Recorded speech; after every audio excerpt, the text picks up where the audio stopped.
Apetoni ko den habia mia gombe Togo viole ponpo ne wasato le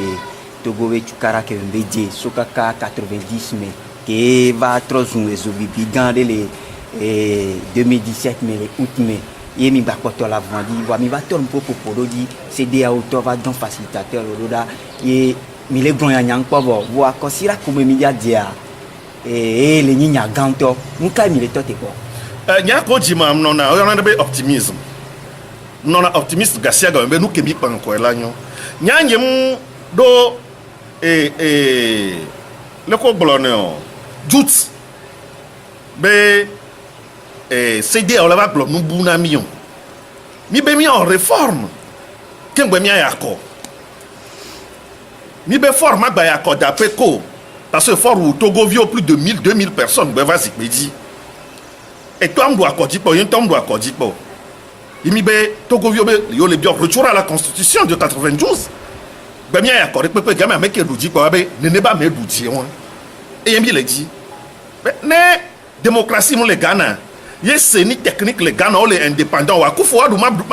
du président de avec il a zikadi ba Akufo-va Mahama oyone mandat de Kabewe elle est difficile qu'un président de leur mandat de Kola Douedi fa ko do Mahama dia Ghana be seni blazer kabo du diolo e go be seni wale indépendante e poto ko wa yenti Buhari le funu ne démocratie le Nigeria Buhari du président de ne démocratie le Benin wa que yayi boni plus zisu wa bene du président zisu la du président on l'a imposé na Benino va talon du président alors et nous kemi le dit le Togo ni jure ka kenyen papani toni ntase sebe du West Africa Afrique de l'Ouest et de la tote na Afrique de l'Ouest chamba non développé Togo le ni problème na Afrique de l'Ouest quelqu'un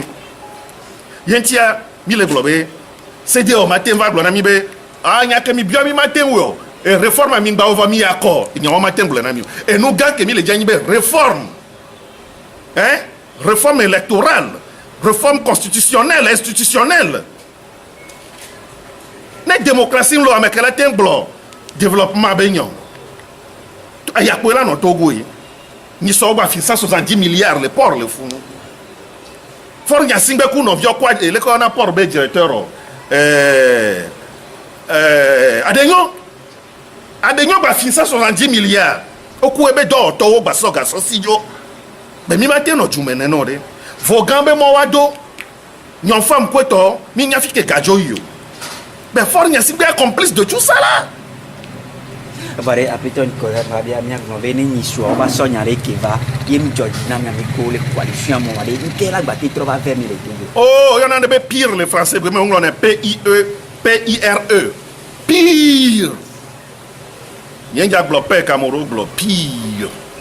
P avec Y ou glo il y a pire PIRE et là va et nous comme les totes pas ouais là jo fafama no Togo kwero kaka nous kemi le diami la po et non yama na mesi ambe miamodo mi jira rodo enti parce que miamodo mi le pe sosobe mi la wa Togo la tro et ane no tame na mesi ame mi la no afote ye Togo la tro mi glone be ne miamodo la janye gbe Togo la tro so on est apte mi le pe soso ye ti a Togo be totro et ye 10 000 au matin va c'est dire je vous donne un exemple Burkina quand y a Blaise Compaoré joa Macky Sall ku ya iboni oyi Burkina ya iboni ba toi vindi le funu be ke militaire au quoi obo ye Burkina be otite be yom le d'accord ye Union africaine be yom le d'accord na ku be djengere be quoi yom le d'accord ne ye ekbemia transition continue kaka ekbea Roch-Marc Kabore trop président le Burkina Faso yentia c'est dire on la va no blende nyona miwa milachite be nous quand Buhari Kenya mega hoko globé forum badole accord 2010 2020 Macron va ni sobe statut quo et sounene mi se gome e gome nibe Togo be situation do la décanter la démocratie ba va Togo tchan ye comme yentia no blende nyona mi amunya jirebe nya yo mi la trop tite ya no afote kaka nous kemi le diami la portane mi ko be na le ke Togo viole wa mun kaka va do fifia eva aussi be na Togo viole bojo viole la vintimi Togo viole le bojo ne Togo viole le bojo mi pon ke jo le mango ku ba filo ku sokurera afisi afike mi le tobe du courage ben à volonté